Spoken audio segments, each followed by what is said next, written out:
Hello class 8. Today we are going to start our topic continue and welcome to my YouTube channel Schooly Gyan.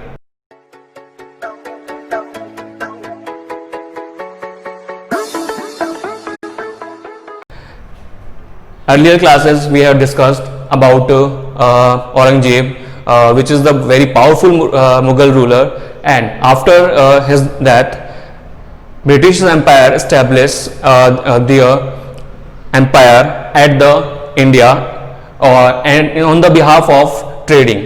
तो ये कुछ points हम लोगों ने discuss किए थे, उसके बिहाफ पे हम लोग आगे देखते हैं कि लाइक और कौन सी चीज़ें हैं जो कि हमारे को देखने को मिली हमारे चैप्टर जो सेकंड है उसमें ट्रेड टू टेरिटरी में. ओके, तो आज हमारा जो टॉपिक है या आप बोल सकते हैं हमारा जो पॉइंट है जिसके ऊपर डिस्कस करना है वो है हमारा the royal charter however could not prevent other European powers from entering the eastern market. ठीक है, मतलब कहने का मीन्स ये हम लोगों ने पहले डिस्कस किया था कि जो एलिजाबेथ फर्स्ट थी, क्वीन एलिजाबेथ फर्स्ट, जिसके कारण वो जो एक चार्टर लाइक बोल सकते हैं पास किया गया था या जिसको बोल सकते हैं ना एक्सेप्ट किया गया था, और उसके बिहाफ पे ईस्ट इंडिया कंपनी जो थी उसने ईस्ट में बोल सकते हैं ट्रेडिंग करने के लिए व्यापार करने के लिए उन्होंने परमिशन ले ली थी. ये एक तरह से बोल सकते हैं वो लोग उसके लिए उन्होंने परमिशन ले चुके थे. ठीक है, तो इसी पे बोला गया है कि जो रॉयल चार्टर जो था वो कैसे मतलब क्यों प्रिवेंट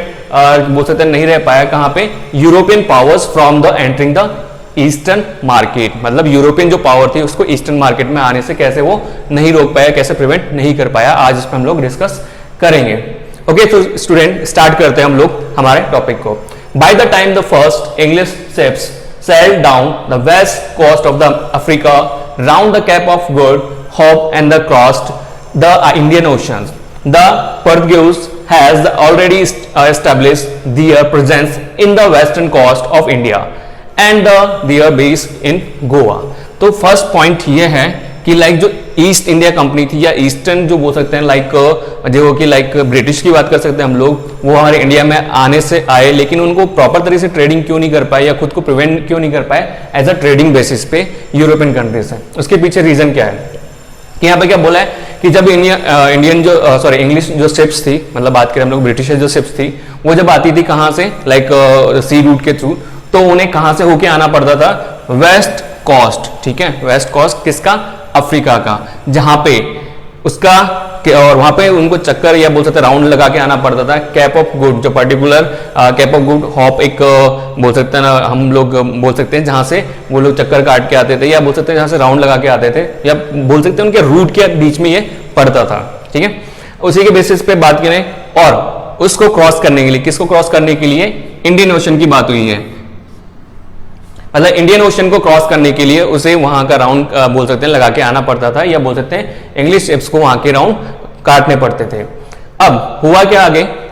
इसी के बेसिस पे बात करें किस पे कि लाइक उन्हें कैप ऑफ गुड होप जो है वहां से राउंड लगा के आना पड़ता था और वहां पे इंडियन ओशन क्रॉस करने के लिए मस्ट या जरूरी था. तो इसलिए बोला गया है कि वहां पे जहां पे बात कर रहे हैं हम जिस लोकेशन की, तो उस लोकेशन पे वहां पे ऑलरेडी जो पोर्तुगीज जो थे या बात करें हम लोग जो कि गोवा जो आज हम जिसके बारे में बात करते हैं वहां पे एस्टेब्लिश कर चुके थे या खुद वो वहां पे बस चुके थे उनसे पहले. किन से पहले, ब्रिटिशर्स से पहले या बोल सकते हैं हम लोग जो अंग्रेज आए थे उनसे पहले वहां बस चुके थे. पहला पॉइंट तो ये. Second point, in the fact it was the Vasco D gamma, a Portuguese explorer who had discovered this sea route to the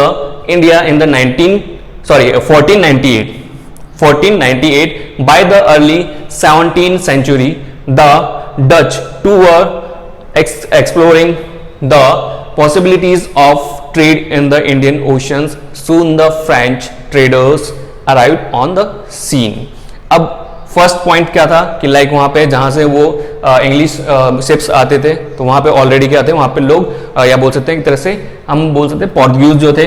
वो वहाँ पे बस चुके थे एज अ गोवा जो बोल सकते हैं आज जिसको हम जिस नाम से जानते हैं. अब उसके बाद सेकंड फैक्ट क्या बताया गया कि वास्को डी गामा जिसने क्या किया था लाइक सी रूट फाउंड किया था इंडिया तक आने के लिए या इंडिया तक पहुंचने के लिए उसने सी रूट ढूंढा था जो कि उसने एक्सप्लोर किया था या फाइंड किया था 1498 के अंदर. तो उसी के बेसिस पे बोले गया कि ये सारे जो इंसिडेंट हुआ लाइक कौन सा कि लाइक उनका इंडियन ओशन के थ्रू इंडिया के अंदर आना, वास्को डी गामा का सर्च करना या बोलते हैं एक्सप्लोर करना, तो ये ऑल ओवर जो घटना इंसिडेंट है वो कब की है, 17th सेंचुरी की है। By the 17th early century the Dutch too were exploring, इसके साथ साथ मतलब जो वास्को डी गामा के साथ साथ में जो कौन थे डच, उन्होंने भी क्या किया, एक्सप्लोरिंग किया, मतलब उन्होंने भी खोज करनी स्टार्ट करी, लाइक उन्होंने ढूंढनी स्टार्ट किया and possibility of the trade in the Indian ocean, और इसी कारण उन्होंने भी क्या किया, इंडियन ओशन के थ्रू जो ट्रेडिंग या बोल सकते हैं वो जो सी रूट था उसको यूज करना स्टार्ट कर दिया। तो इसी कारण क्या हुआ, soon the French traders arrive on the scene, इसी कारण क्या हुआ, जहां पे ब्रिटिशर्स ट्रेडिंग करने के लिए आए थे इंडिया में, उनके साथ साथ में कौन, फ्रेंच जो ट्रेडर्स थे वो भी यहाँ पे आए और उन्होंने ट्रेडिंग करी। ठीक है, इसके आगे देखते हैं क्या हुआ। नेक्स्ट देखिए, अब क्या हुआ कि लाइक बोल सकते हैं फ्रेंच भी आ गए, पोर्तुगीज भी उसमें बोल सकते हैं ट्रेडिंग में या बोल सकते हैं फील्ड के अंदर उतर गए, इसके साथ साथ में इंग्लिश जो ब्रिटिशर्स थे वो भी आ गए। तो मतलब सिंपल सी थिंग क्या हो गया कि लाइक उनके लिए ट्रेडिंग जो उन्होंने सोची थी कि व्यापार करना है कि काफी आसान होगा, हमारा कोई कॉम्पिटिटर नहीं है, तो वो उनकी जो थिंकिंग थी या एक तरह से बोल सकते हैं मेंटेलिटी थी वो क्या हो गई, गलत हो गई। तो आगे क्या देखने को मिला, द स्ट्रगल फॉर पावर, मतलब उन्हें क्या करना पड़ा, पावर, मतलब एक तरह से उनको अपनी ट्रेडिंग एस्टेब्लिशमेंट करने के लिए, प्लस उसके साथ साथ जो उसकी टेरिटरी वो जो लोग लाइक बोल सकते हैं एस्टेब्लिश करना चाहते थे, उन सब के लिए उन्हें क्या करना पड़ा, स्ट्रगल करना पड़ा। ठीक है, मतलब कहने का मीन्स ये हो गया कि उन चीजों के लिए उन्हें काफी सारे एफर्ट्स लगाने पड़े। तो देखते हैं इसमें फर्स्ट पॉइंट में, the problem was that all the companies were interested in the buying the same thing, the fine qualities of cotton silk produced in the India has a big market in Europe. Paper, clothes were in the great demand. मतलब कहने का means क्या हो गया इसमें, मतलब इसमें क्या बोला गया है फर्स्ट पॉइंट के अंदर कि लाइक जैसे कि ब्रिटिश ने सोचा था कि हम लोग रॉ मटेरियल या बोल सकते हैं वहां से प्रोडक्ट क्या करेंगे, एकदम चीप रेट पे खरीदेंगे, सस्ते बोलते हैं रेट पे खरीदेंगे और उसे वापस कहाँ यूरोप लाके या बात करेंगे खुद की कंट्री में लाके क्या करेंगे, हाई रेट पे सेल कर देंगे। तो सेम यही चीजें क्या थी बाकी जो कंट्रीज थी या बाकी कंट्रीज के जो लोग थे, जैसे फॉर एग्जांपल फ्रेंच हो गया, इसके अलावा हम लोग बात करें पोर्तुगीज जो हो गए, तो ये सारे जो आए थे इंडिया के अंदर, तो वो भी सेम ऐसा ही कुछ चाहते थे। और उसके पीछे रीजन क्या था, क्योंकि यहाँ पे अच्छी क्वालिटी का कॉटन मिलता है, सिल्क मिलता है, जो कि लाइक इंडिया में एक बड़ा मार्केट है, एक बोल सकते हैं बड़े लेवल पे क्या करता है इसे प्रोड्यूस किया जाता है, जो कि आगे जाके क्या बोला, a big market in Europe. ठीक है, जो कि यूरोप के अंदर या बात करें हम लोग किस बेसिस पे कि यूरोप में ये सारी चीजें तो काफी ज्यादा यूजेज या बोल सकते हैं कंज्यूम की जाती थी। ठीक है, तो इसमें आगे और भी एग्जांपल दिए हैं तो वो आप इसमें देख लेना। फिर आता next, the only way the trading the companies could the flourish was by the eliminating rivals competitor। अब उसके बाद क्या बोला है कि जो ट्रेडिंग कंपनीज थी, ट्रेडिंग कंपनी चाहे वो ब्रिटिशर्स हो या फिर आज हम बात करें दूसरे जो कंट्रीज के थे, तो उनके पास सिर्फ एक ही कारण, एक ही बोल सकते जरिया था या बोल सकते एक ही तरीका था कि वो क्या करे, एलिमिनेट कर दे किसको, राइवल कंपनीज, कॉम्पिटिटर या कंपनीज वॉट एवर जो भी आप बोलना चाहो। तो उनके जो राइवल कॉम्पिटिटर्स हैं, मतलब उसके जो प्रतिद्वंदी है, जो उनसे बोलते कंपटीशन कर रहे थे, उनको क्या कर सके, राइवल कर दे, उनको दमन कर दे, उनको खत्म कर दे। द और to secure the markets therefore led to French battles between the trading companies. अब उसके बाद क्या हुआ, ये सब चीज हुई क्योंकि सिंपल से थिंक है, जहां पे बात आती है मोर देन वन की और उसे जब सेम थिंग चाहिए होती है, फॉर एग्जांपल के लिए हम लोग बात करें हमारे घर पे ही देख लो या फिर नॉर्मली जो एक तरह से ह्यूमन बीइंग की मैं देख लो कि अगर उस दो पर्सन अगर उसको सेम चीज रिक्वायर्ड होगी या सेम चीज चाहिए होगी, तो उस कंडीशन में क्या होगा, मे बी या तो उनके बीच में कॉम्प्रोमाइज होगा, कॉम्प्रोमाइज नहीं होता है तो सिंपल सी बात है, लड़ाई होनी है, मतलब फाइट तो होनी ही होनी है। तो यहाँ पे भी कुछ ऐसा ही हुआ कि लाइक जितनी भी कंट्रीज थी, चाहे फ्रेंच हो, चाहे इसके लिए हम लोग बात करें फ्रेंच कंट्री हो, इसके अलावा बात करें हम लोग पोर्तुगीज वगैरह, जितने भी लोग थे, सब लोगों की क्या थी, एक ही रिक्वायरमेंट थी। क्या थी वो रिक्वायरमेंट कि उनको वही गुड्स चाहिए जो कि इंडिया में मिलते हैं, वो भी किस चीप रेट पे, मतलब सस्ते दामों पे। तो इस कारण क्या हुआ कि उनके बीच में एक बैटल हुई। ठीक है, और वो battle through the 17th and the 18th centuries they regularly sank each other's ships। तो इसलिए उन्होंने क्या किया, उस बैटल के बिहाफ पे या बात करें वो बैटल किस में कन्वर्ट हुई कि वो एक दूसरे के शिप्स, मतलब जहाज जो थे ना, जिसको बोल सकते हैं लाइक सी रूट्स के थ्रू आते थे, उनको डुबाना स्टार्ट कर दिया। ठीक है, डुबाना मतलब चाहे हमला करके या फिर उस पर बोल सकते हैं पर्टिकुलर उनको बोल सकते हैं वेपन या एम्बिशंस जो है वो सारा अटैक करके उसके उनको डुबाना स्टार्ट कर दिया।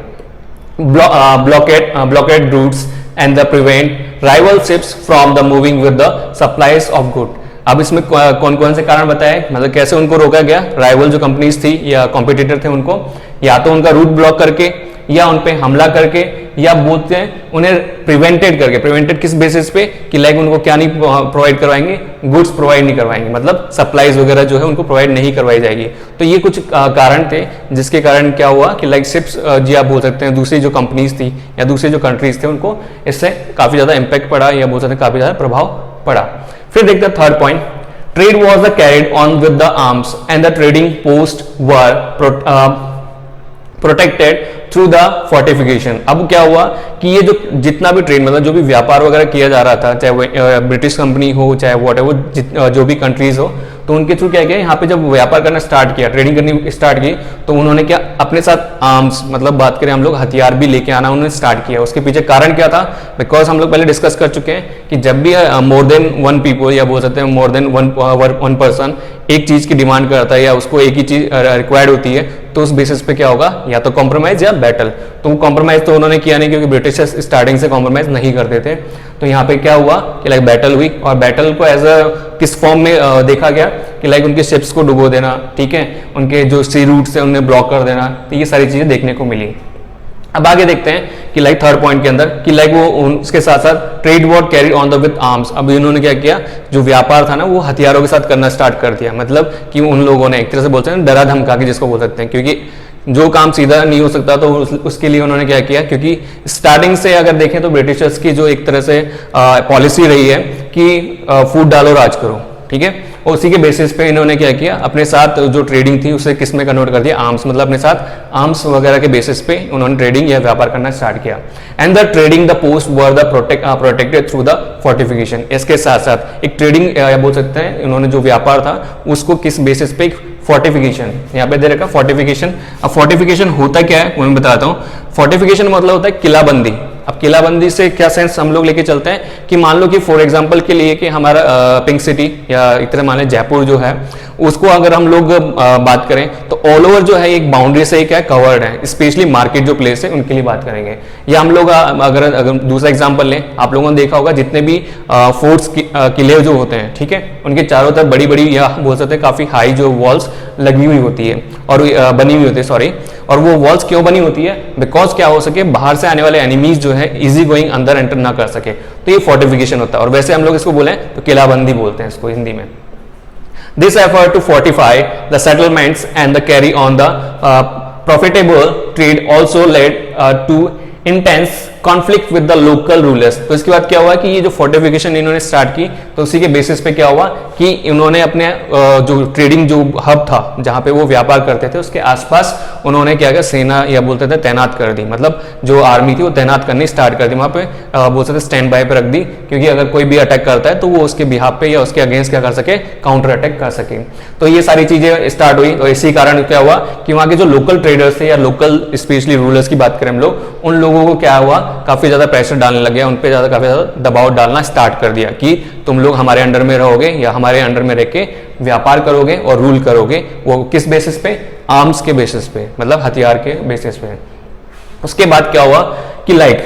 4 पॉइंट या बात करें हम लोग नेक्स्ट पॉइंट जो है, competitions amongst the European companies inevitably pushed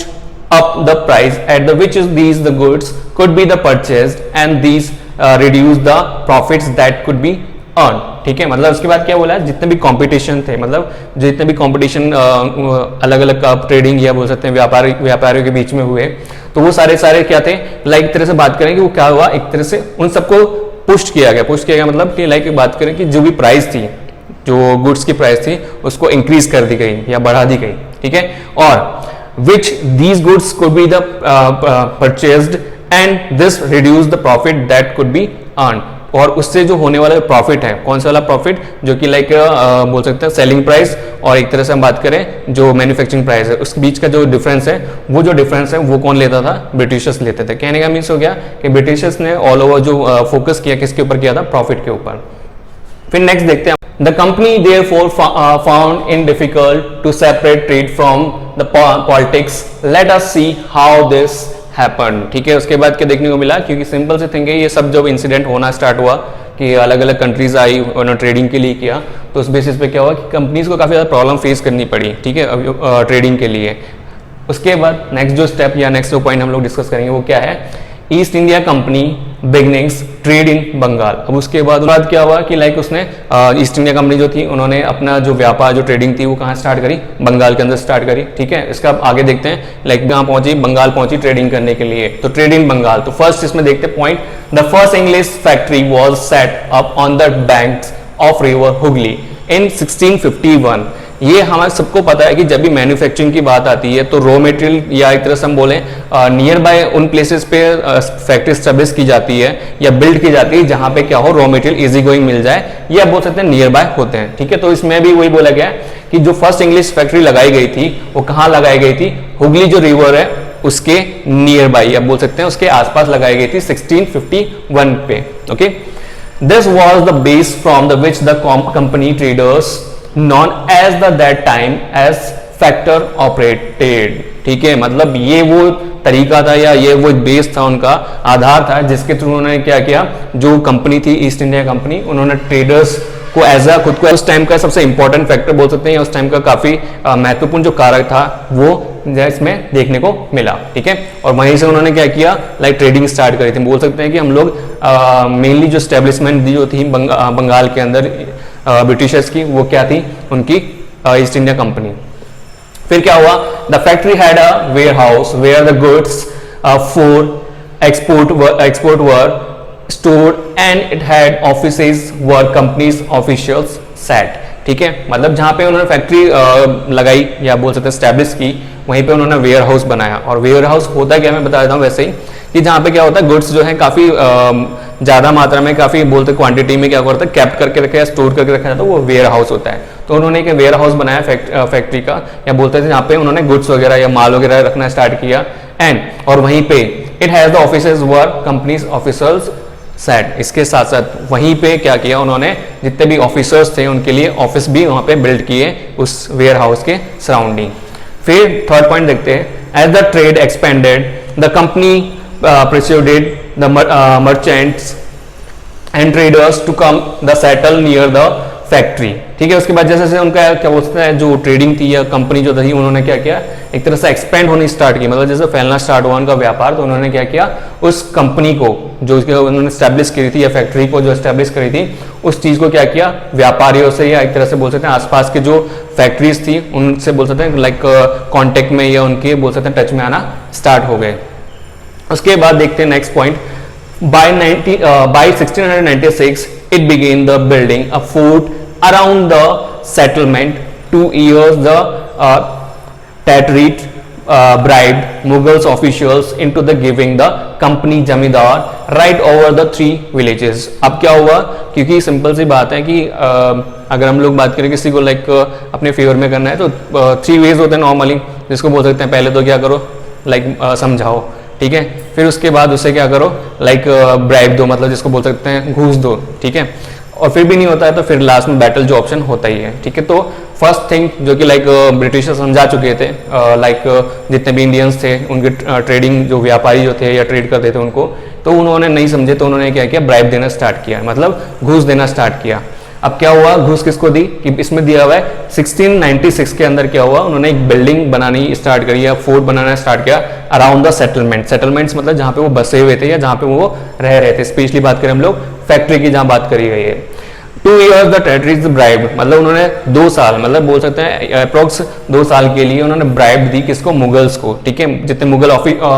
officials थे या मुगल्स जो थे उनको क्या किया, घूस दी, और उस घूस के बिहाफ पे उन्होंने क्या बोला, into giving the company zamindars, और वहां से क्या हुआ, उस घूस को देने के बाद में जो कंपनी जो नॉर्मल एक ट्रेडिंग के लिए रूप में आई थी, वो यहाँ पे इंडिया में एज अ जमींदार के रूप में उन्होंने खुद को रिप्रेजेंट किया है, बोल सकते हैं इंट्रोड्यूस करवाया, और उन्हें 3 गांव या 3 विलेजेस जो थे वहां पे ये बोल सकते हैं राइट मिल गया था कि वो वहां पे एज अ जमींदार के रूप में काम करेंगे, या एज अ बोल सकते हैं जमींदारी राइट्स उन्हें मिल गया था, किसको, ईस्ट इंडिया कंपनी को। ओके, फिर करेंगे हम लोग नेक्स्ट वीडियो में कंटिन्यू।